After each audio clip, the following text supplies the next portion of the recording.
Bing bong! Hello, everyone, and welcome to episode 10 of the Paddock Talk podcast. Scott, episode 10 already, man. Where does the time fly? Double digits, bro.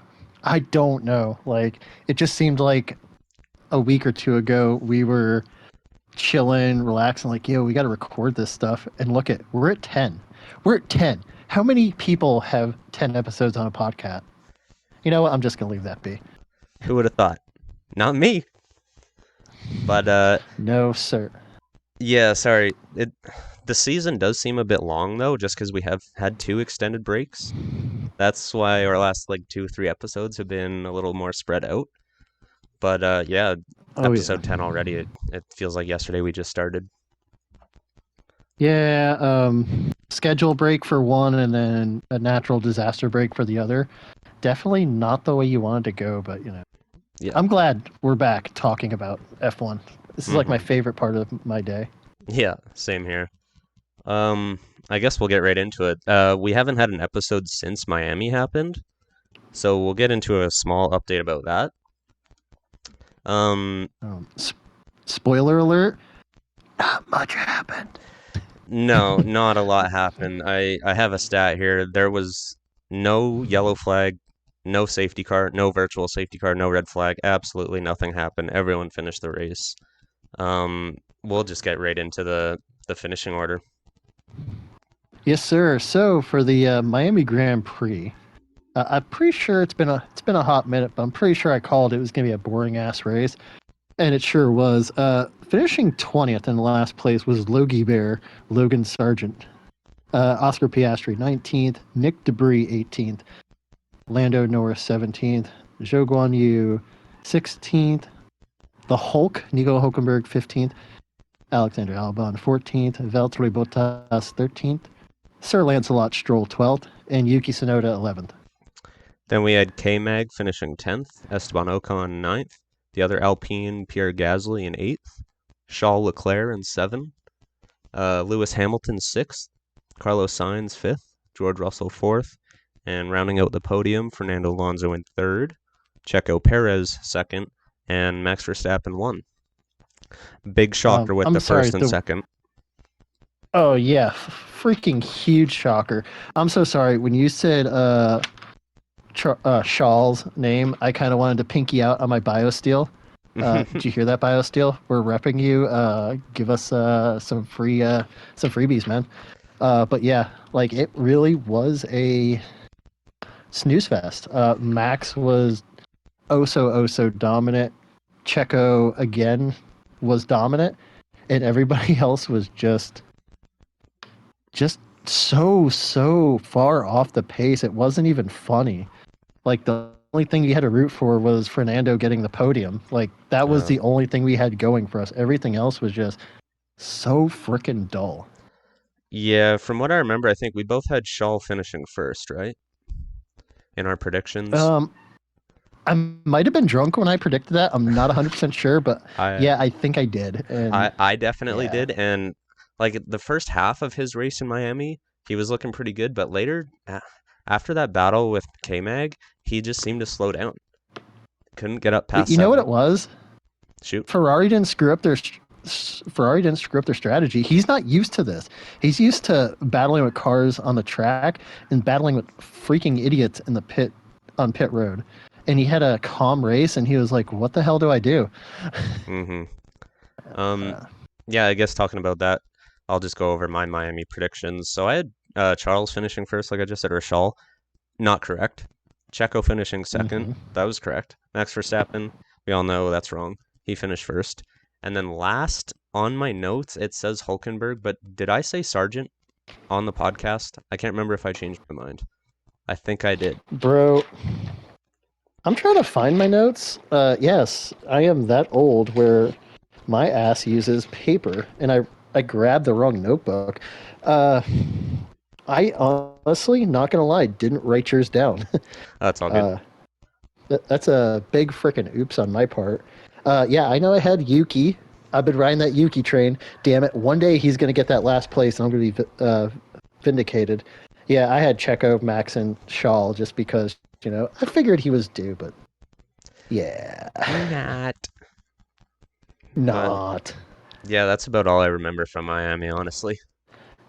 Yeah, I was at work while the Miami GP was going, so Mhm. like I was watching, but it was just uh, the Red Bulls up front. Yeah, back to work. Yeah. Crofty's his pitch got higher. Yeah, nothing happened. Okay. Yeah. Yeah. And I guess that was the last Grand Prix we had, so we'll just go over the standings real quick. We'll go through the drivers and constructors standings. I'll let you go through the drivers since you're on the ball there. Yeah, I got it here. So yeah, Max Verstappen is currently leading the drivers' championship. No way. Sorry. Yep, big shocker. Checo Perez right behind him. Another big shocker here. I'll go over the points as well. Max Verstappen has 119 points. 14 points behind him is his teammate Sergio Perez, who those are the only two drivers with wins this season. Fernando Alonso in third with 75 points. Lewis Hamilton in fourth with 56. Carlos Sainz in fifth with 44. George Russell in sixth with 40. Charles Leclerc in seventh with 34. Lance Stroll in eighth with 27. Lando Norris in ninth with 10. I didn't think I'd be saying that about a McLaren 3 races into the season. Pierre Gasly in 10th with 8. Nico Hulkenberg, Scott, in 11th with 6. Esteban Ocon also with 6 and 12. Oh, sorry, wait, were you going to take over? Or do you want me to just keep going? No, you can do the drivers. I'll do constructors. Good. Valtteri Bottas in 13th with 4. I'm surprised he's not behind a lot of the field with how he's performed this year. Rookie. That car's just been garbage. Yeah. Highest ranking rookie, Oscar Piastri in 14th with 4. Zhou Guan Yu with 2. He's 15th. 16th is Yuki Tsunoda with 2. 17th, K-Mag with 2. Alex Albon with 1 point in 18th. Logan Sargent with 0. And Nick DeVries with 0. Yeah. Hulkenberg's definitely been more consistent than K-Mag. Yeah. Yeah, K-Mag with just 2 10th place finishes, and that car has not performed. But looking at the constructors total, brace yourself. Brace it. Brace. I'm braced. Red Bull Racing has 224 points in the constructors. Dun, dun, dun. They are leading by 122 points over Aston Martin with 102. Mercedes is closer with 96 points. In third place, Ferrari 78 points. McLaren 14. Alpine sixth with 14 points.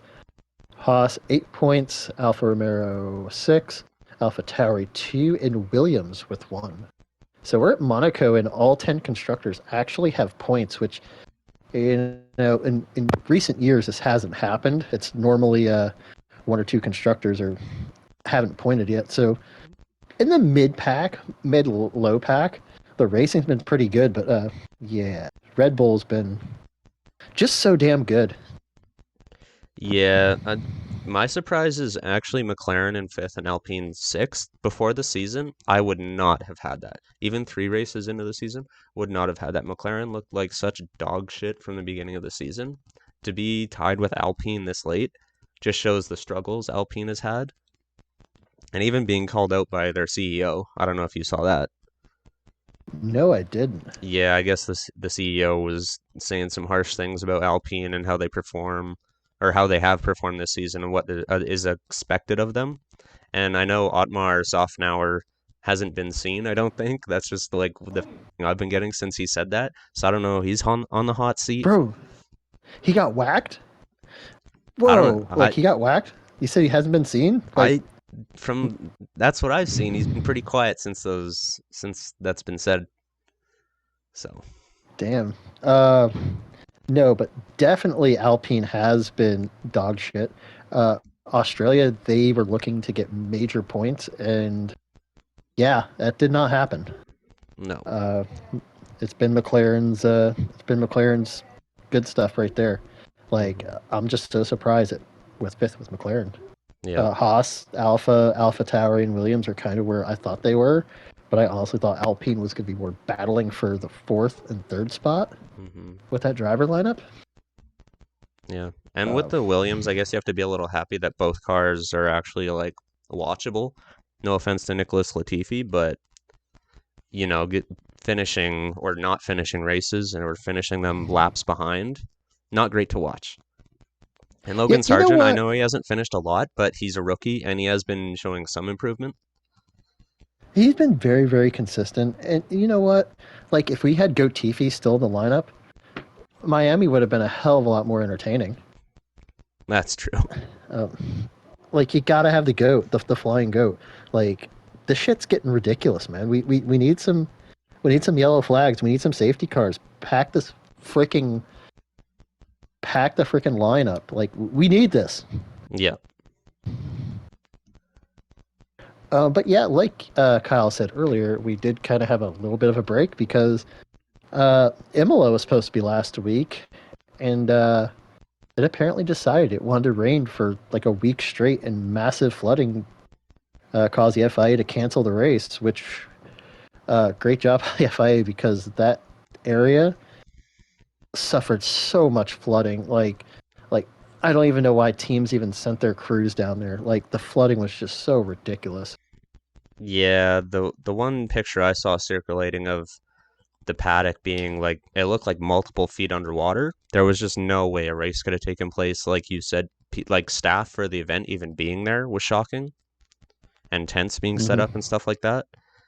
And yeah, it we saw Yuki Tsunoda sweeping the streets after. Just terrible, terrible flooding. I didn't see any stats on if people were, injured or lost their life, but The last one I did, it was I think 9. It was a it was around the beginning of the weekend. So I want to say yeah, it was like last Friday. They said there was like hundreds evacuated. Like as of the moment, it was 9 people had lost their life due to the flooding. So yeah, hmm it was no joke. Like it wasn't just like a little rain shower, and no, it was just a week worth of rain, and it wasn't going to stop until like this past Monday. Like it was yeah. just going to keep going and going and going. hmm With that being said, too, Stefano Domenicali actually came out and posted on Twitter with the Formula One account. Formula One will be making an immediate €1 million donation to the Emilia Romagna Region's Agency for Territorial Safety and Civil Protection. So I think the F1 is doing the right thing with donating money here just to help. That they have it. Let's all be honest. We know F1 has the money. Oh yeah, they're not broke. Nope, And I think a few teams have actually donated too as well. I don't know if they matched the $1 million I didn't see that. donation, but I'm sure. But a few of the teams did donate, and like you said, Yuki Tsunoda was stayed back and helped with the process of trying to help clean the streets. Which some people listening are like, "Oh yeah, he did it for publicity." Stay like, why would you want to stay back in a region? Like, why would you want to stay back in a evacuated, flooded region for publicity? Like, these guys are human, Like Yeah. he didn't have to do that.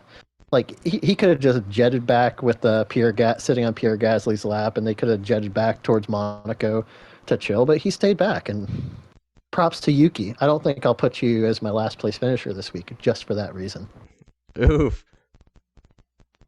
Yes, Oof. he has touched my poor little beating cold black heart Yeah. this this week.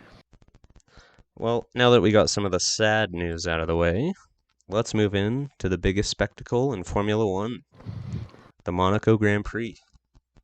The crown jewel of racing, baby. I love it. I love this time of year. Yeah, I Um, love Monaco. The show around it is amazing. I know the racing probably won't be great, but, you know, what can you do? I I know. mean, you look at it as a race fan's perspective. Memorial Day weekend here in the States. We have the Monaco Grand Prix here on the East Coast. We have at 9 a.m. the Indy 500s in the afternoon, the Coca-Cola 600s later in the evening. Like three pinnacle or crown jewels of their sport races in one freaking day. And it's fantastic. Like it's a holiday for race fans, and I'm actually glad I'm off, so I get to enjoy as much as I can of it. Mm, Um, yeah, you hit the nail on the head. The racing's not the greatest part, But this is what I love about F1 qualifying on Saturday is just going to be more intense than this race is going to be because when you look at Monaco, the tight turns, you can't pass. Qualifying is your number one. Then on race day, where Ferrari really, really excels so much, if you can't hear the sarcasm in my voice, the fuel strategy, when to pit, do you do the under or the overcut, is just as important as like it wins and loses races. Um, it's just as important as qualifying, and then your pit crews have to be on top of their game. Any screw up cost you a win. Look at Daniel Ricciardo in 2016 with their debacle of a pit stop with Red Bull. Look at Valtteri Bottas. I'm pretty sure he was leading the Grand Prix or was second when they decided to cross thread that freaking nut onto the axle. Like, it's not a guaranteed win, and that's why I love Monaco. People hate it Hmm. because they think the racing sucks. I love it. I love the mental chess game of this track. Yep. And you even look at the past 2 years with Shaw getting pole and what not finishing in 2021, I believe, and then just Ferrari absolutely just tossing him to the side last year, messing up his strategy. Yeah, the first race where he didn't screw up or wreck, or and they just screw him big time. Like, again, like I said, Ferrari's really good at the strategy call, especially at Monaco. Like, um, no but good. speaking of Monaco, I like to talk about, like, I just love the race. I love it. Um, I wrote down a couple little Monaco moments. And please, anybody who listens to the podcast on social media, let us know your favorite Monaco moments. Whatever it can be, the most strangest thing in the world. It can be in 2000 and shit. When did Ocean's 12 come out? When Jaguar had that $250,000 diamond on the nose of their car, on both cars, and one of them Uh, nosedived into a Lowe's hairpin, and they lost the freaking diamond on the track. I want to say '02 that's crazy. because Jaguar was sold in '04. Yeah, but Ayrton Senna, the master of Monaco, 6 Monaco Grand Prix wins, could have had 7 in 1988. Bends it at Portier, right, the turn right before the tunnel for you new people that don't know the turns at Monaco, with a 50-second lead with 12 laps left because McLaren says, hey, slow down, ease up. You're going to lap Alain Prost. You don't want to lap your teammate. So he slows down. He gives less than 100% and bends it. Gets pissed off, doesn't go back to the paddock, walks to his apartment in Monaco, and stays there for a few days. Martin Brundle getting the Monaco podium in 1994 in the McLaren. It wasn't as good as when Senna was there, but the year Senna leaves to go to Williams, McLaren's not as good. Finishes second. I love Brundle. I love his commentary. I love his grid walks. And he was a hell of a driver, even though he never got that elusive win. And my favorite, and I think with you being a new fan, like, I know you don't have that many Monaco moments, but Kimi Räikkönen's, I think when I was talking to you beforehand, you said this is one that you kind of knew, just being new to the sport. The McLaren, the '06 McLaren, the motor just blows up in a puff of smoke. Kimi takes that long walk back past the tunnel, thinking he's going to the paddock. The cameras go to look to find him, can't find him. Where is he? He's on his freaking yacht, drinking with his friends, chilling in the hot tub, watching the race. You don't get that at other tracks. It's Monaco, baby. Like, if you can't tell, I'm just freaking pumped for this race. Yeah, same here. Obviously, yeah, like you said, some of my favorite things about Monaco, just the visuals, like the bay with all the ships in it, like all the yachts and everything. I think that's Mm. amazing. Just the track through the city, going through people's or by people's apartments, just looks amazing. Um, One of my more notable moments for Monaco actually didn't even happen during the GP. There's a video of a smart car hitting the hairpin at a high speed and flipping over and almost hitting someone just walking on the street. Remember, everyone, we're not F1 drivers. Our cars can't do what those cars can do. Just be safe if you're there. All right, that's all I'm saying. Be safe. I mean, to be fair, if I was driving around Monaco, even as they're starting to put up some of the stuff, I'm not gonna lie, I'd rev the engine on my Sonata, and I would try to hit that Lowe's hairpin and be like, F1 car could do it 40 miles an hour. I'm gonna try to do it at 50. Oh, I would absolutely do the same thing. I'd even in I my mean, I'm not gonna lie. Oh, I'm sorry. Go ahead, even in my head, I'd be like, box, box. dude. I go down the pitch straight, just like chilling. I'd be acting like I'm shifting gears. I'd be just like DRS enabled, DRS active. Uh-oh. Come in, send of all. Nah. So I just do that I do that on the highway all the time. So why wouldn't I do it at Monaco? But go ahead. I'm sorry I yeah. interrupted you. No, that's all good. Another thing I love about Monaco is the victory pool. It seems like it's become a tradition where the winner jumps into the pool at Monaco. But Hmm. I don't know if you saw, they replaced the water this year with like, I did, and I thought I was like half asleep reading that. I'm like, that can't be true. yeah, they filled it with balls, like kiddie pool balls and like inflatable toys. What are they doing? I saw there might have been a water shortage, but I guess so. Like maybe they're having trouble importing their Perrier water or proper filtered water. I don't know. That's a new one on me. yeah, I saw I that and I was figure with like, the billionaires and millionaires there, they could afford to airlift as much water as they wanted. yeah, I saw that and I was like, what the hell? Like, are they trying to ruin a great tradition? Probably. Yeah. Probably. It's fine. Or I did read that there was a lot of protesting in France because the new prime minister was like, "Hey, the new pension age is going from 62 to 64," and there's a lot of angry protesters, and they mentioned something about doing something at the Monaco Grand Prix because they're this year like they're amping up security. Uh, Bringing extra generators in case somebody tries to slice into the light poles. Like, See, as soon as don't I screw this hear, up, people. yeah, as soon as I hear protesters in Formula One, I immediately think of people jumping on track. What the hell are you doing? An F1 car would cut you in Yeah, half. It would literally yeah, cut you in half if it hit you and you were on the track. You're yeah. protesting, like, do it in better ways. Don't jump onto an F1 track, dude. Dude, I love the restraint there. You had the perfect opportunity to drop an F bomb, and you kept it clean. You kept it for the likes. You kept it for the views. You kept us clean. I love it. I freaking love it. But yeah, yeah. Don't run on the track with signs. Don't. What was it? Was it last year or 2 years ago when protesters sat on the grid? Yeah, that Uh, was, where was that? Like Belgium or Zandvoort or something like that? I can't remember. I almost want to say Silverstone, to be honest with you. It might have been.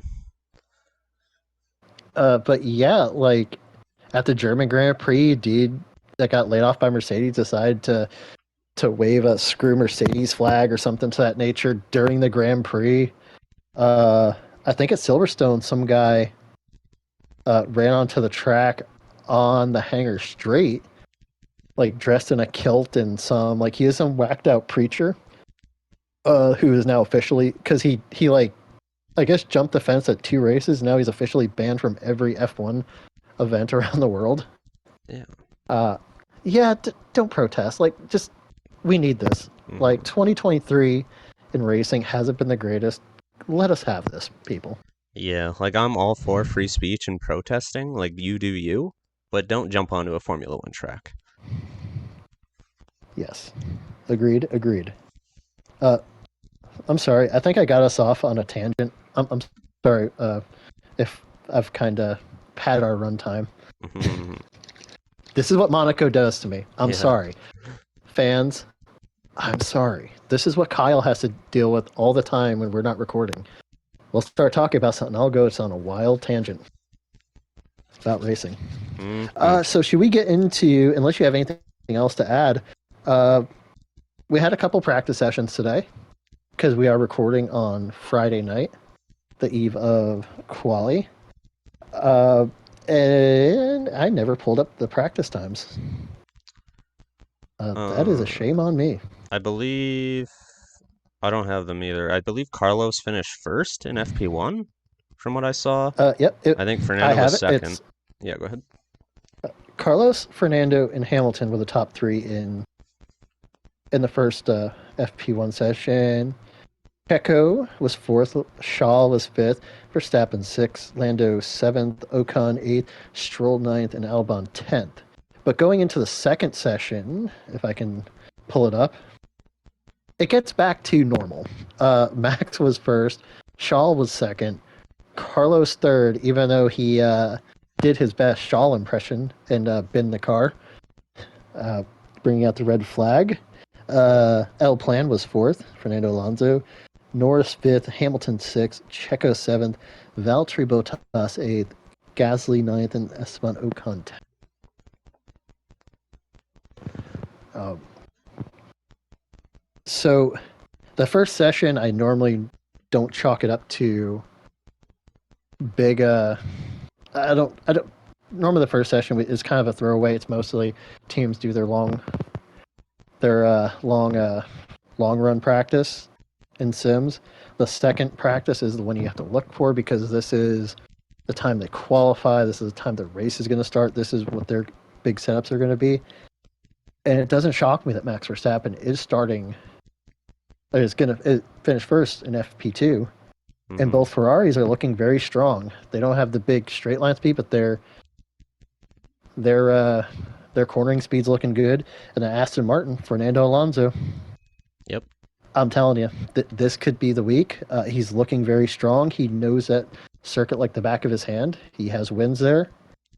Uh, I don't know. There's a lot of names here that I'm looking at, and Norris fifth in that McLaren in the ship box. Yep. Which they're It's doing a a new pig. livery for this week. Oh yeah, so good for the Triple Crown. The Triple Crown livery looks nice. Livery, yeah. Looks damn McLaren. Just keep doing what you do, because it was in 2001 we had the Gulf white and orange livery that was. I kind of wish F1 would do something like this, like have Monaco almost be like NASCAR's Darlington and let teams kind of do throwback liveries or one-off liveries. I just think the sport, like think of the merchandise you can sell, the die cash you can sell Yeah. just for this one-off livery alone. You'd make the money back. Oh yeah. I saw I agree. The McLaren car looks really good, the Triple Crown, like you said. Ferrari, they switched up their racing suit. Did you see that? It's kind of bit of an older style. It looks really good. I did. It looks really nice on Hmm. Shaw. Yeah. Primo. Yeah. But yeah, you pretty much hit everything from the free practice sessions. Um I'm just excited for qualifying, and we're going to get into our predictions here pretty quick. But like you said, Oh yeah. qualifying is where everything happens for Monaco. Oh yeah. Like I said, it's one of the three big things for Monaco. It's. Uh, let's just get in the predictions. Your quali predictions. Who do you have starting last? For quali, Yep. last. Um, qualifying last. I'm gonna say Nick DeVries. Ooh. I Yep. have Logan Sargent. Ooh. The Williams just looks like a shitbox here. They're known for drag. They're known for top line speed. This is definitely not their track. Yeah. Um, who do you got qualifying third? Third, Sergio Perez. Won last, or did he win last year? Yeah, he did win last year. Um, He did. yeah, another street track. He's good at those. Red Bull, you can't really count him out ever. So yeah, I have Sergio finishing third or qualifying third. I have this strange feeling we have the same top three. And may I tell everybody, we don't share, we don't talk about predictions. Like in our off time, we don't text each other, be like, hey, who do you have? Like, this is just between me and my notebook and Kyle and his notepad. I have Checo as well. I think the king of the streets. I I don't see him getting on pole. I have him on at third place. Who do you have second? Max Verstappen. Oh, Jesus Christ. Yep. um, okay. Yeah, I have Maximilian too, Verstappen qualifying second. I he's strong. He's strong at Monaco. He's strong everywhere he goes. I just see him. I see him kind of laying back just a tad in qualifying to not wreck the car or damage it. I already know who you have at pole, but go ahead and say it. Oh, Fernando Alonso. Oh, Alonso. Fernando Alonso. No, I have El Plan finishing first or qualifying first. Look, I think Same. yeah, the Aston Martin's got to do something special here, really special, and I think Monaco might be the track to do that. Same. I thought the same thing. Fernando's been very consistent in both practice sessions. He is a former Monaco winner, like everybody who we have starting in the top three. I just think with that car and that brain and that desire he has this year, I think he gets that little tiny extra. He goes for that extra. I think he just dives it in just a tad bit harder than everybody else because he wants to get on pole. He needs to get on pole for this Monaco Grand Prix. But I also had Fernando Alonso. All right, sir, let's go to our race predictions. Who do you have finishing last? I think these are going to be pretty similar as well, but just I really do too. sticking to Mm-hmm. traditions. Charles Leclerc in Monaco was like the Leafs in the NHL playoffs. Just can't get it done. They just can't get it done. I have Charles Leclerc finishing last this race.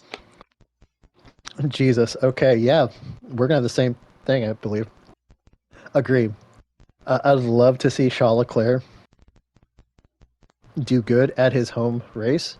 Like he used to watch this race from his apartment growing up as a kid. But him and Monaco is like me and women.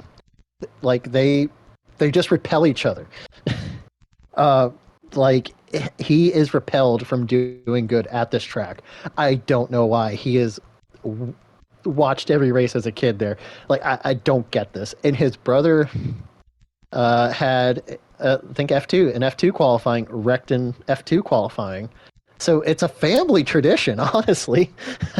um, yeah, same. Charles Leclerc is definitely gonna bin it. We're gonna get a safety car at least. Keep the tradition alive. Valtteri Bottas memes, traditions. Sir, who do you have finishing third on the podium?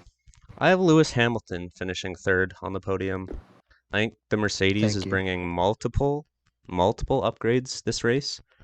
So we'll see if they perform a little bit better. They finally changed their side pods, and everyone's making fun of it on Twitter. But yeah, I have Lewis Hamilton third. Hey, we finally disagree about something. Yeah, Mercedes did bring a big side pod upgrade, which it's really the flip flop.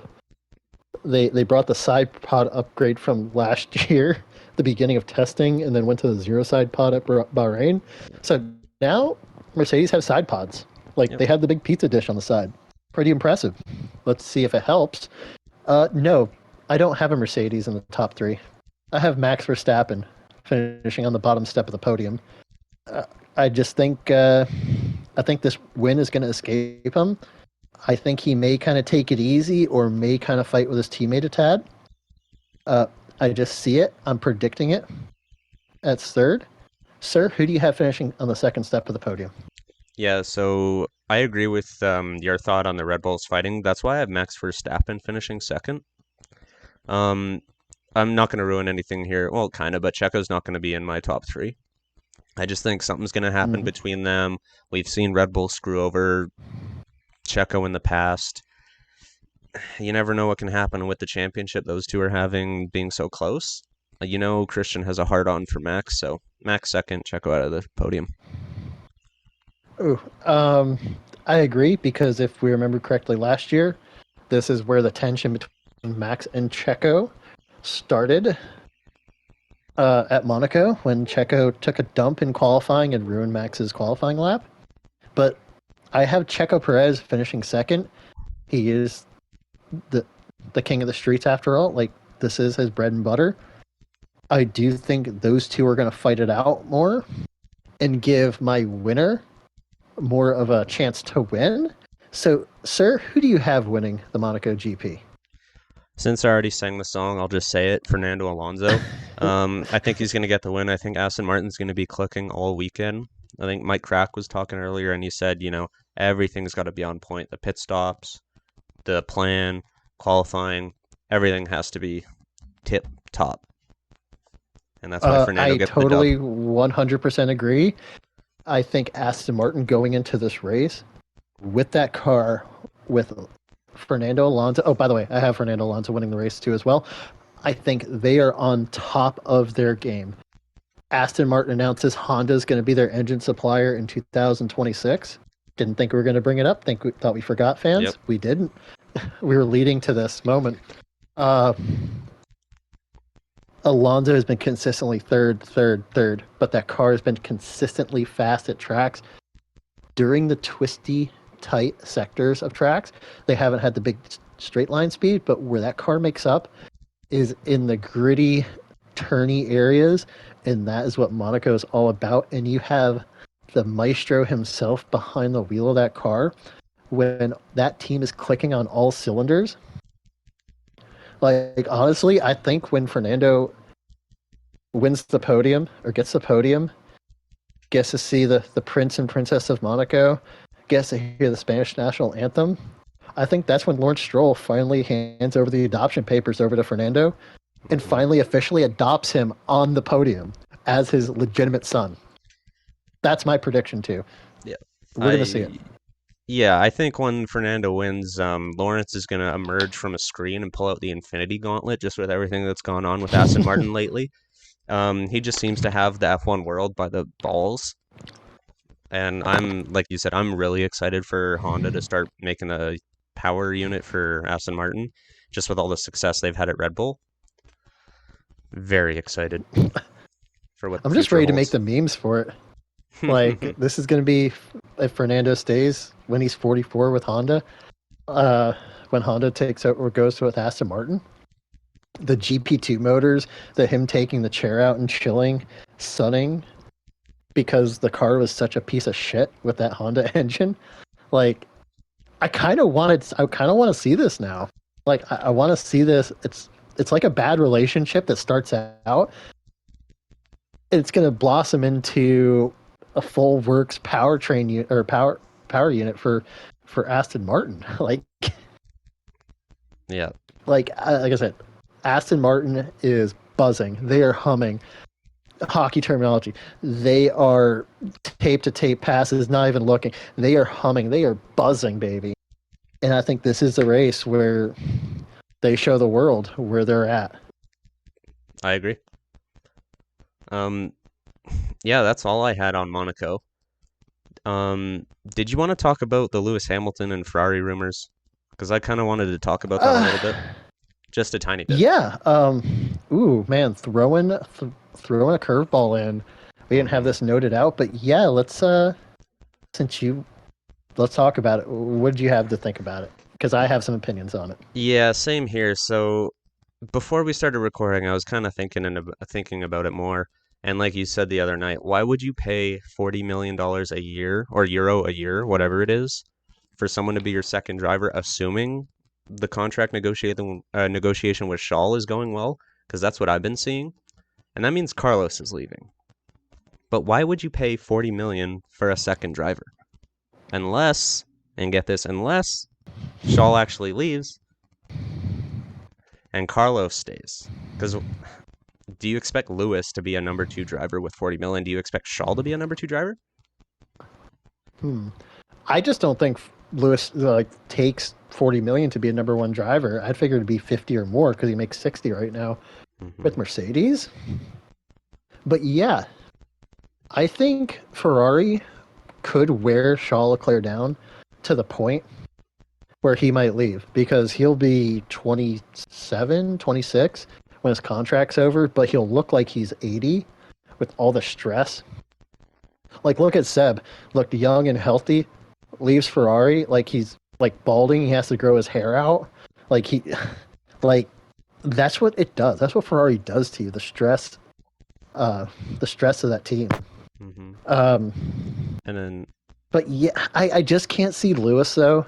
Like as much as I think it'd be cool for Lewis to be in a scarlet red Ferrari, he has been a Mercedes contracted driver his whole career. hmm. Like through karts, through McLaren when he came up with McLaren, uh, they were powered by Mercedes power units. Goes to the Mercedes work team. Like he has been a Mercedes driver his whole career. Does he does he say, you know what? Let's work this out. Let's stay with it.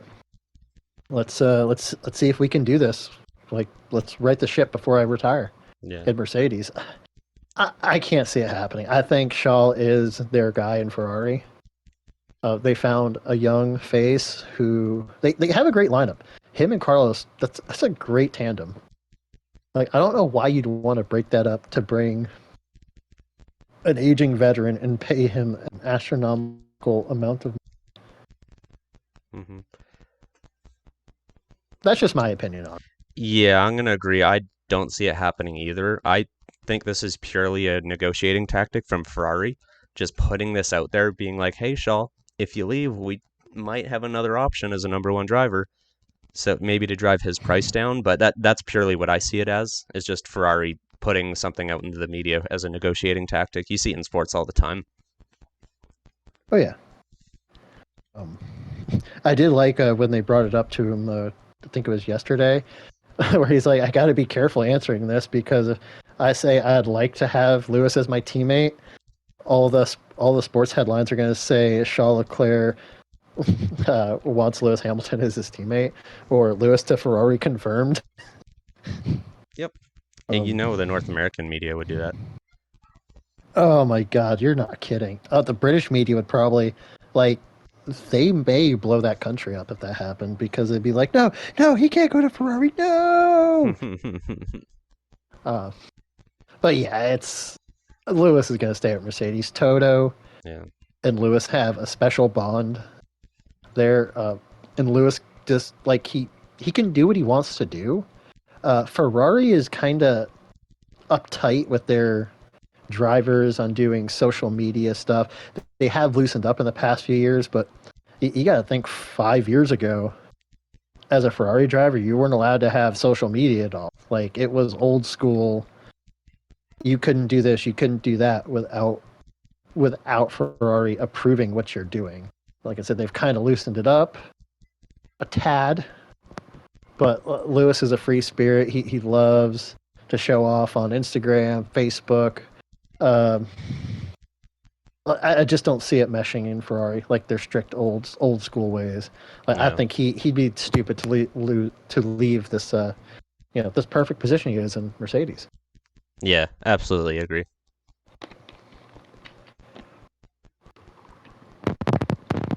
And I think that's about all we had on our show notes. Yes, sir. That's Do you all I have have. anything else to add? I am sorry. I Mm, kind of feel like I've rambled a lot. Hopefully, this episode's not too long for everybody. But as always, I really do appreciate everybody listening. The thousands and the millions of you guys that come together and listen to our quaint little podcast about F1. Um, Please always feel free to subscribe our YouTube channel. Uh, the more you guys interact with us, the more we'll try to keep pumping content out because we want to make this our full time job.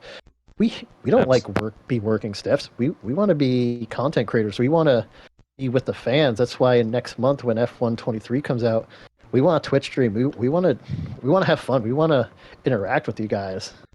yep. Um, but please, anything you guys want us to talk about, leave it on our social media channels: Facebook, Instagram, Twitter, um, YouTube comments. We'll do it. Hmm. We're here for you. I, again, I really thank everybody from the bottom of my heart for listening to our show. This has been Paddock Talk. I've been Scott. I've been Kyle. And thank you guys. Until after Monaco, I hope you enjoy it and have a good, safe weekend. Thank you very much.